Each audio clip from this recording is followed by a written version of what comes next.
Welcome back to my channel. It is Amy Lynn if you're new here, and I'm doing a what am I doing?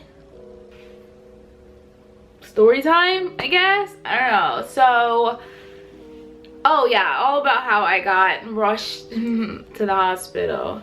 Anyways, let's just start from the beginning. So I spent Christmas in Texas with my family, and everybody in my family was sick, like, while we were there. Not everyone. My nephew was sick, and then my brother got sick, and then I started to feel sick, and Chris started to feel sick. So I decided to take it upon myself. So I went to the store and I got some like emergencies and Tamiflu, because my nephew had the flu and my brother looked like he had the flu, like he was really sick. And I started to like get a runny nose and like stuffiness in my head and all that kind of stuff. So achy body, you know, all those symptoms. So I went and got all of that stuff, and I took it, and I was drinking tea and eating soup the last few days I was home. And I thought I was fine, you know, whatever. I got on the plane to come home, and I felt like absolute crap. Just like the stuffiness in the airplane and just being up that high. And then like I had the middle seat. I had two strangers sitting on the side of me because Chris and I didn't choose like our seats prior. So we weren't sitting next to each other. And it was just like, it was a very, very uncomfortable ride. Anyways, we get home. I'm fine. I'm excited to be home. The weather is nice. I can breathe. And I'm like just doing TikToks, posting TikToks, doing my thing, renegade, you know. And then I take a shower, a very, very hot shower, and then I feel like I have to use the restroom because like my stomach, you know, you know when you have to poop, right? So I get up and I go sit on the toilet, and I realize like my chest starts freaking like hurting, like a pain I've never felt before ever in my life. So yeah, it starts hurting, but I'm like, I can just sleep this off. I can sleep this off. And then I was like, no. And then I started to get like really, really, I wouldn't say dizzy, like, I don't know, like my body started to become like numb, like I couldn't move. Like I was just very, very, very, very, very, very, very weak.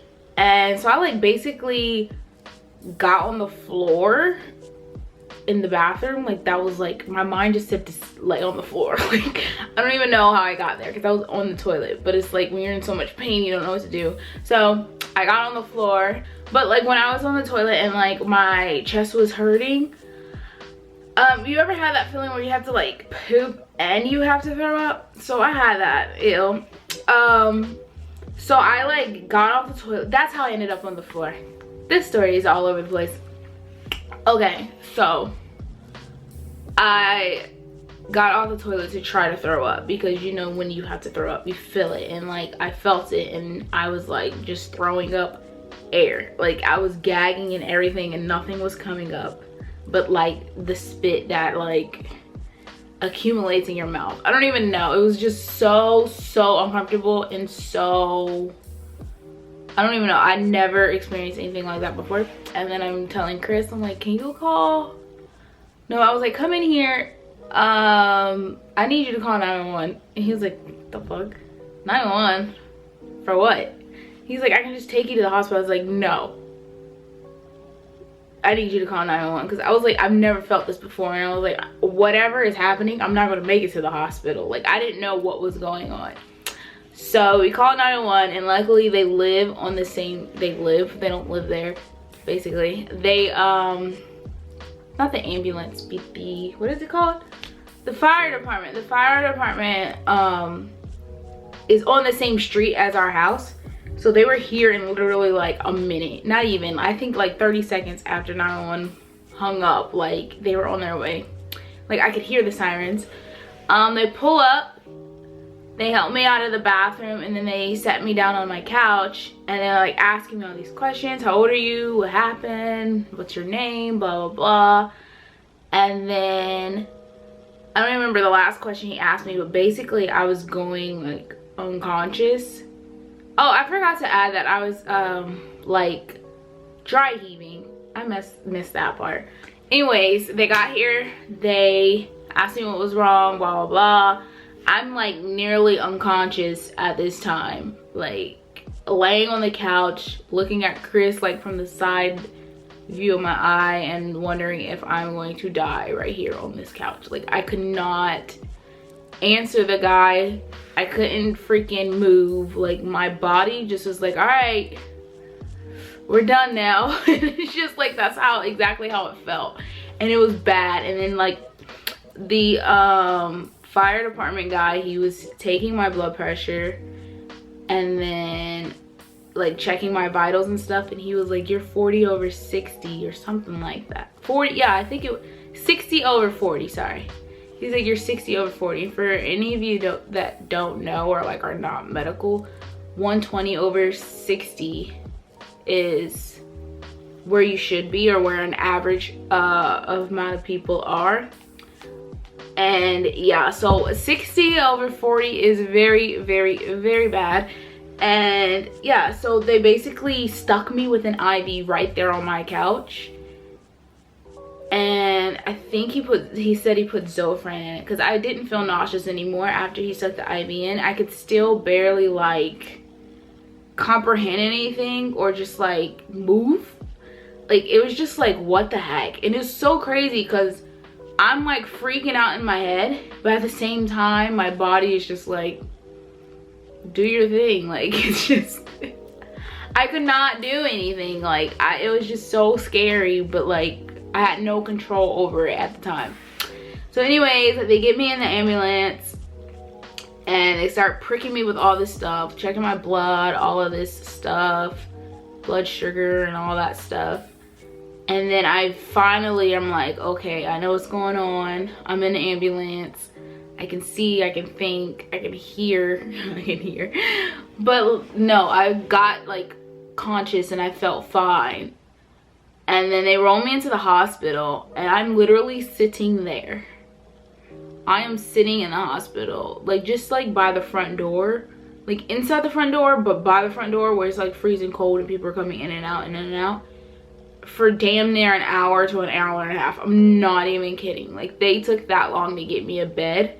They finally get me to a bed and I'm still sitting there forever waiting for they run all of my like tests, they take my blood, they do a bunch of stuff, and then it's like 3 hours later now and the doctor comes in and he was like, okay, I didn't see anything wrong. And I'm like, what? And he had the nerve to prescribe me Pepsid. He said that I had GERD.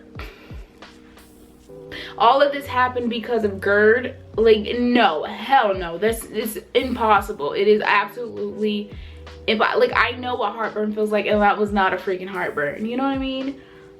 So to this day, I still don't know what the cause of all that was, but I do know that I have anemia.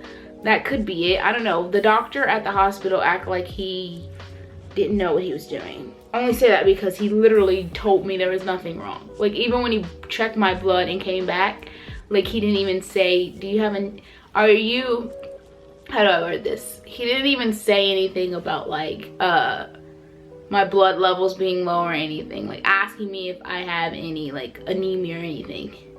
Like, I don't know, it was just weird because once I got back to my PCM, my regular doctor, they were just like, oh, did you know that you are anemic? And I was like, no, I didn't. And it's just like, why didn't the doctor at the hospital tell me that?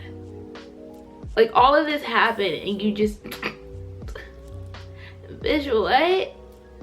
What the fuck? Anyways, so right now I'm going through like a lot of medical appointments, like trying to figure out what's wrong with me because I have absolutely no idea, but I still like get chest pains, and then like I can feel my heart like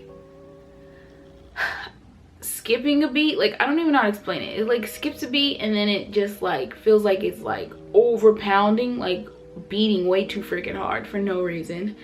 And yeah, it might just be from anxiety and stress. I don't really know, but it's never been like this. Like, I've never experienced anything like that, and I feel like I've said that 30,000 times, but I haven't.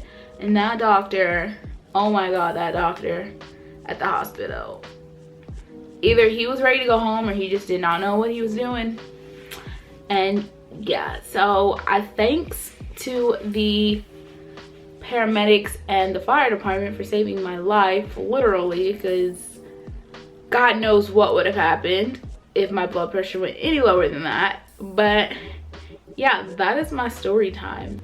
Alright, that's all I have for this story time. It was very short and simple, but like that was like the scariest day of my life because I didn't know what was happening like at all. And anyone that's been like rushed to a hospital, I've ever had to just be in an ambulance, like, you know, it's something serious and it's very scary and it's just like, it's overwhelming. And then to hear them tell you, oh, nothing's wrong with you, go home, and it's just like there's something wrong and you just aren't doing the right test, or you just don't care enough to figure it out, you know what I mean? So yeah, I'm still going back and forth with appointments and stuff, trying to figure out exactly what's wrong with me, because it is scary. Like, it's very scary. But yeah, I hope you guys enjoyed this video. Okay, I'll see you all guys in my next video. Bye.